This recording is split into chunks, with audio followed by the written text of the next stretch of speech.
One of the most common criticisms of anime in general is that it doesn't make sense, and to me that always had the stink of audience passivity. The art of moving images, which means everything from anime to traditional film, is an interactive experience shared between subject and viewer. The subject presents itself, and the viewer interprets the subject using his own collection of noted patterns and life experiences to compare and contrast the subject with other moments that he has previously encountered, be they other films or even static art like paintings and photography, or even instances of his own life. For example, let's take a quick look at Blade Runner. Near the climax of the film, Harrison Ford's Deckard and Rutger Hauer's Roy Batty share a scene without them being in the immediate area of each other. They are tied together by their actions and the film's use of juxtaposing editing, cutting together a shot of Deckard tying his broken fingers together to splint them, and Roy shoving a nail through his hand to return feeling to his dying limb. Now, as this scene plays, what are your immediate thoughts? Are you figuring Roy Batty's act of driving a nail through his palm to be an allegory of Christ's crucifixion, a link that is thematically strengthened at the end of the film when Roy saves Deckard's life and imparts upon him the value of life before dying? Or perhaps Deckard's broken fingers reminds you of Jake's sliced open nose, a badge of vulnerability for the Tarnished Knight in their own respective noir stories?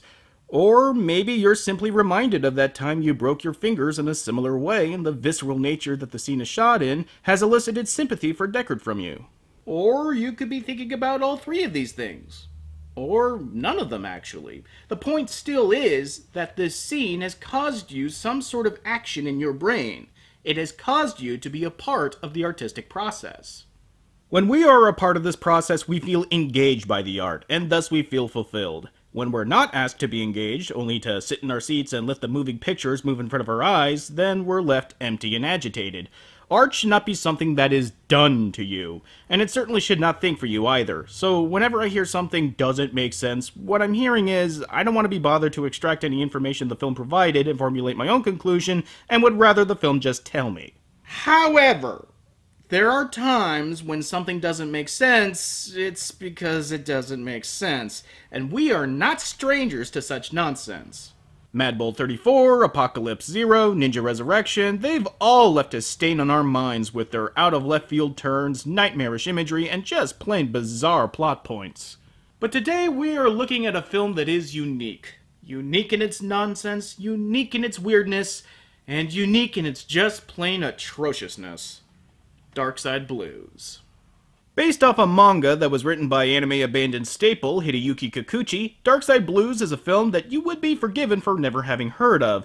Originally licensed by US Manga Corps in the late 90s, then was needlessly rescued by the equally doomed ADV in 2009 of all years, the film is a plotless mess of revolving door characters and pointlessness.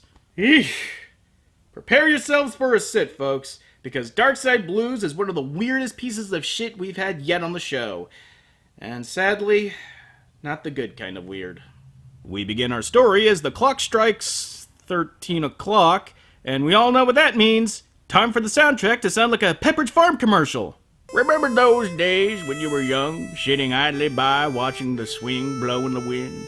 Remember the days when buildings randomly exploded and nurses stare off into the abyss for seemingly no reason? Well, Pepperidge Farm remembers. Buy our cookies. We'll say they're gluten-free if you buy them, but they're not, because they're delicious, and nothing free is delicious.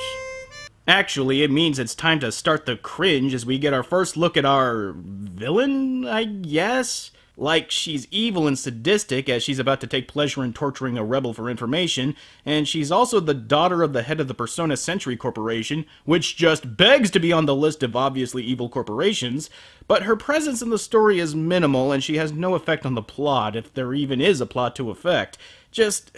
You'll see what I mean. Regardless, spooky and strange things are happening. It'd take a scientist to conveniently explain what is happening to the audience. There's a chance we'll see waves coming from the fourth dimension? Yes, it's an estimate, but... When? In 20 minutes. It'll last for 10 to the negative 20 seconds. In real terms, it's damn close to zero. So what you're basically saying is that it's instantaneous. So why are you even bothering with it? I mean, do you even know what instantaneous is? I mean, check this shit out. Did you catch that? God, that was so quick, not even Sensor Kaiser could keep up. With that cleared up, we cut back to Demonella about to finish off the rebel scum, by turning her into gold! It must be painful to turn to gold while you're still alive. You're doing terrible things as usual, Tamagi. What is your business here, Gurren? Shouldn't the oh-so-proper heir to Persona Century still be in bed? When I'm plunged into darkness, I don't need as much sleep. Dude, your sister just turned a woman into fucking gold! Why are you treating this like you just walked in on her painting her goddamn toenails? As was stated before, this here is Drinky Crow, who's set to take over the company after his father, and again, I want to say he's supposed to be a villain, but that would mean he would have some kind of agency to the story, and he just doesn't. But more pressing matters require our attention, like trying to figure out what the hell is going on! There's a kid with a crystal marble that is being chased by thugs, but he escapes into the portal in the 4th dimension, I guess. And he's spotted by people who know him, who are probably rebels, I guess. And a man at a large table is told to renew himself and is probably the current head of Persona. I guess! What is that?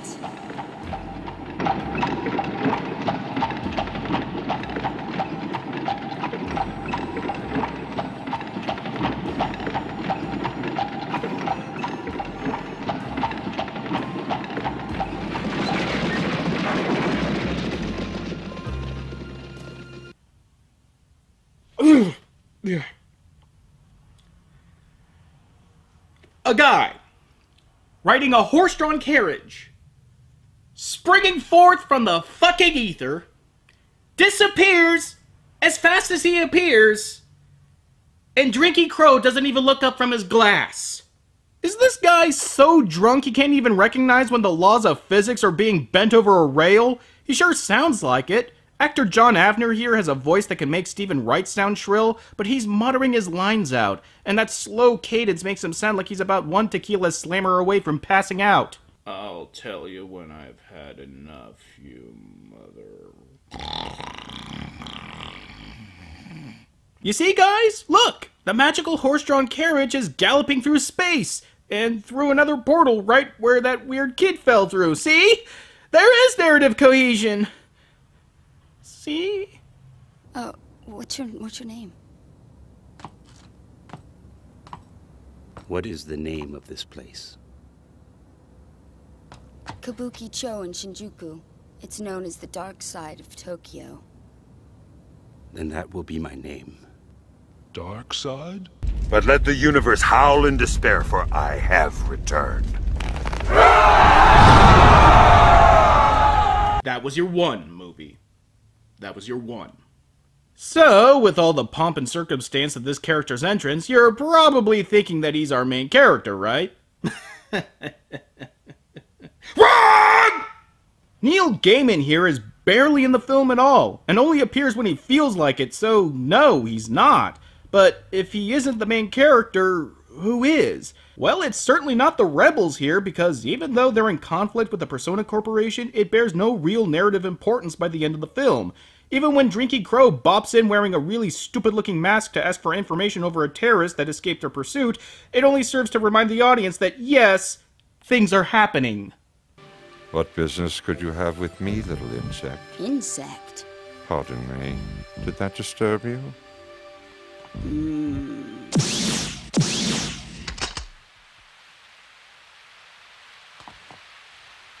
So what exactly did you mean by insect? Assholes, this woman just tried to shoot me, and you're standing around like she just didn't try to murder your boss. What the hell am I not paying you guys for?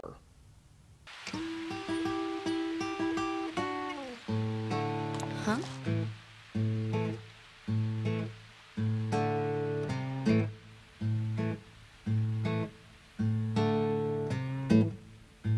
I'm gonna make every human being.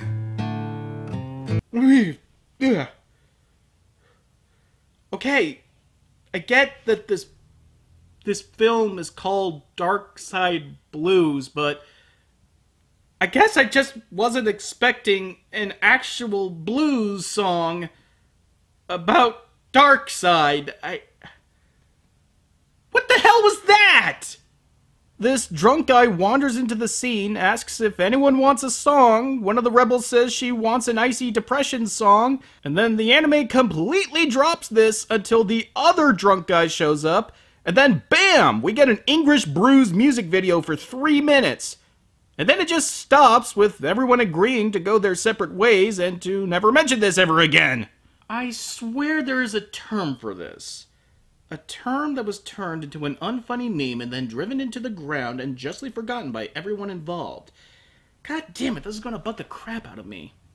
Seems that Drinky and his family are pondering over what to do over the missing terrorist and opt to send a trained assassin after him. Meanwhile, musing that Gaiman's presence has thrown a wrench into their operations. Something about not expecting him to appear after they sealed him away. Later, we learn that he was sealed into that dimension at 3 years old, and he matured rapidly over the course of 18 years. But that is about as much information as we are ever given about the character. This wouldn't be so bad if the story treated him like the crux of the plot, instead of just a diversion. Shit, we still don't even know who the hell the main character is! By now, you're probably thinking that the blonde leader of the rebels is the main character, and you would be right. But you're not right. Because this anime hates you. True, she's had way more screen time and has had way more agency in what has been going on, but the story is not about her, or her barely legible past that keeps popping up in these flashbacks. So why is the story following her? Fuck if I know! Is he the terrorist they're looking for? The guy who attacked the Persona main office? Give the guy a cigar. Oh?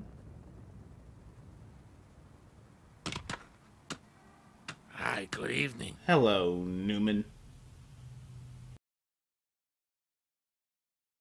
Seems that Newman is more than meets the eye and starts blasting away at Roll, but she somehow phases through his energy blast, then teleports behind a tree and shoots missiles at him from God only knows where, injuring him and forcing him to flee. We've got to get him to a doctor. Me? Why? It's dangerous to get involved with terrorists. Wait, so you're not part of the rebellion? Huh, it's good to know that the film is intentionally wasting our time with these assholes. Wouldn't want to take our attention away from the fucking protagonist. Whoever the fuck that is. They patch the terrorist up at a former nurse's house, and he reveals that he's trying to get back to his people, but his communicator is shot. But luckily, the oaf here just happens to be a mechanical engineer. But it's still going to be a while before he can fix it, which means he has to stay with the nurse. Stay here if you want, until they build the communicator. But... However, you are not allowed to enter my private room. Wasn't gonna? Well, that just ends, and we cut to Roll making her way to see Gaiman. Seems she's taken a fancy to the brooding, dark-eyed loner and wants his help. You rescued him that night. He just left here, right? First time I've ever seen him with such a vivacious look in his face. That boy was dreaming a very bad dream up until now.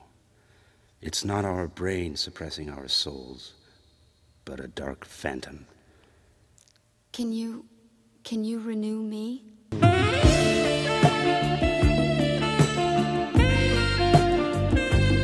I was gonna say she doesn't mean it like that, but I don't even know what she actually does mean by that.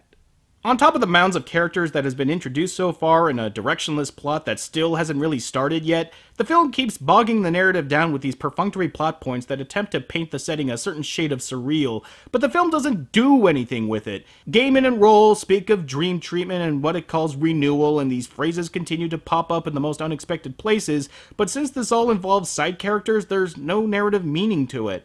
The hell of it is, renewal is just Gaiman showing you a part of your past that you had forgotten, and Roll doesn't even fucking need it.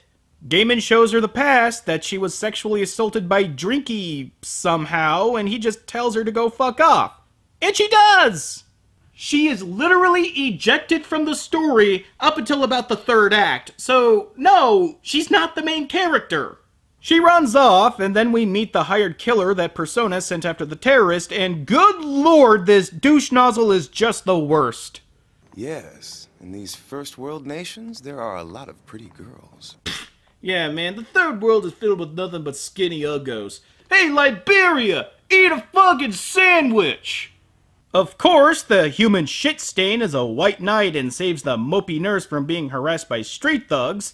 And of course, he walks her home. And of course, he winds up in the negative zone to confront Gaiman. And of course, he chickens out and walks away. And of course, this anime is just wasting my fucking time! Who is our main character? Who? Who are you? Who? I really want. Look, Mark told me to do it. He said, if Sage ever makes a CSI reference, you stop that shit immediately. I mean, you're not mad, right? I'll take the tape off. Just promise me you won't be mad.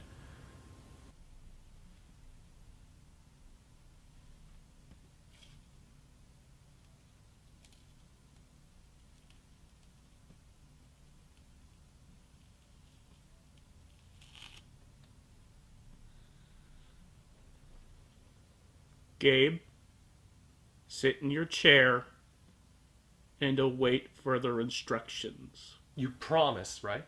Yes, Gabe. I promise. So, Mopey returns home to find the terrorists out of bed and doing pretty damn well. They wind up having an actual conversation where each other's history matters and are relevant to what's going on? Are you fucking kidding me? Now we get to know who the main character is? The movie's fucking half over! Yeah, the terrorists and the nurse are the only protagonists who have any agency in preventing Persona from taking over the world, even though they already own pretty much everything else besides Shinjuku. But still, why the fuck did it take so long for the story to reach this point? Not only that, they're the only characters in this anime that have any sense of development at all. The terrorist is an idealist who's willing to be the bad guy to stop Persona from being the sole ruler on the planet, and the nurse is world-weary and has resigned herself to their rule, losing the hope to fight against them. The guys who rescued me back there, are they your friends? A long time ago. They're still fighting. I couldn't stand the heat, so I ran away. That's it. People have a right to live in peace. Even if the peace is rotten to the core? Can't say anything to that. Okay, so the characterization is pretty weak sauce and is about as subtle as a brick to the head, but at least it's something. The two are ambushed by some of Persona's less than finest, but they make their escape using some weapons that Mopey keeps. But how did they know where we were? I don't know. Maybe they followed mine. Maybe they could have observed us with the ultra-high vision camera installed on their orbital main office, 36,000 kilometers above us. Yeah, I think it could be that. If it wasn't apparent before, it's all but unnoticeable now, as the many plot threads that the story has weaved is starting to collapse in on themselves. The terrorist becomes separated from Mopey for some reason, and he's found by the child that Gaiman saved at the beginning of the movie, who leads him to Gaiman, ostensibly so that Gaiman could kill Newman when he makes his appearance again. This film has the structure of a popsicle stick house. It never touches upon why this kid has a connection to Gaiman other than Gaiman saved the kid. Why the fuck is he even here? Blah blah blah, everyone meets back up and they dump Mopey and the terrorist at a convent, while the rest work on taking down a satellite that's preventing the terrorist from contacting his people.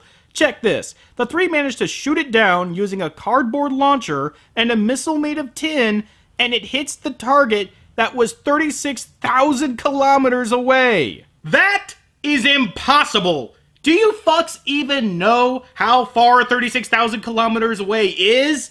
That's far enough to enter geosynchronous orbit! And they did it using a missile made out of tin in 18 seconds. A tin missile fired out of a cardboard launcher hit it in 18 seconds. I know this is an anime where Neil Gaiman transposes himself into reality whenever he feels like it, but missiles traveling at 7.2 million kilometers an hour?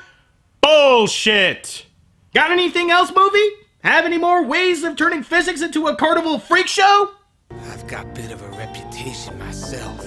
Chris the Knife. Too bad! Your reputation ends tonight. It's too close! What?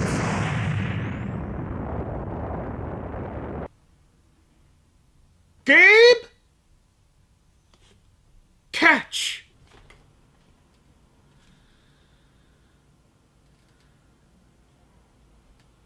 Oh no.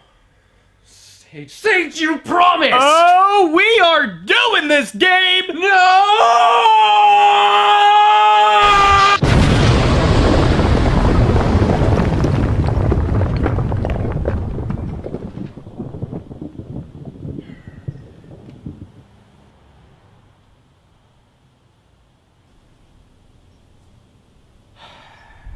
Gabe, you know why you didn't do it? It's because you didn't believe in yourself, man. Can't do it if you don't believe in yourself.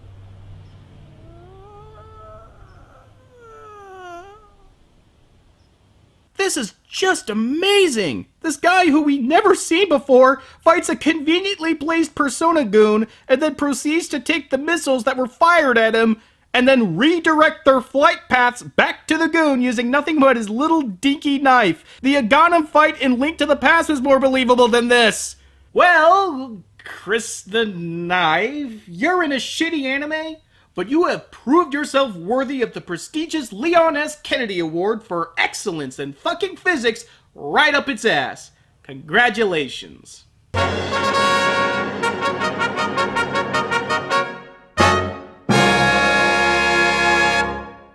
Unfortunately, the pageantry has to stop here, as Persona can't let such a brazen display go unpunished, and retaliates by attacking where they suspect the terrorists are, the Himalayas. The orbital death strike is the final straw for the terrorist, having already contacted his fellow rebels and organized a pickup. But it all goes tits up as Persona has the area surrounded and Gaiman is preoccupied with dealing with the White Knight douche nozzle. Yeah, remember him? I've pretty well fallen for you. I'd like to see you live. But we've got to prune a poisonous weed before it grows. Or so it would seem.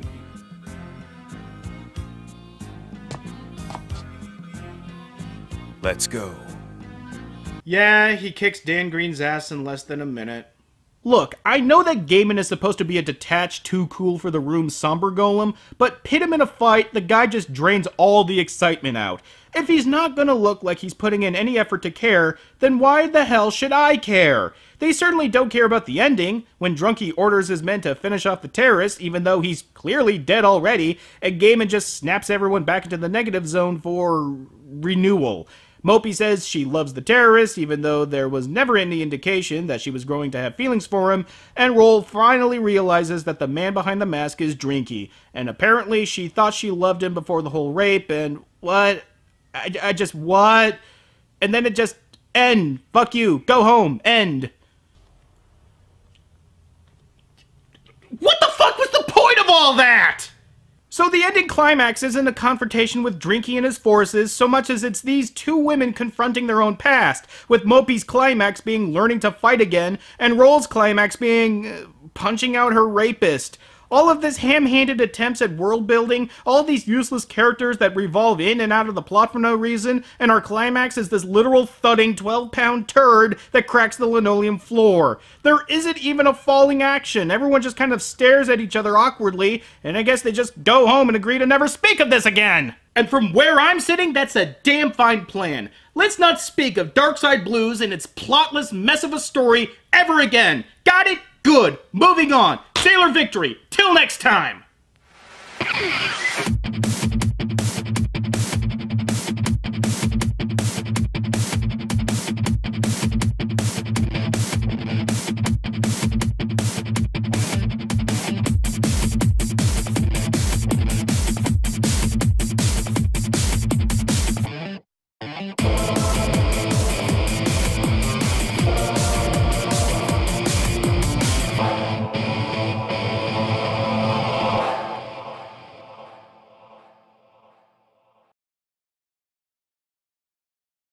Long live your Lord High Regent Sage! Long live Benetopia!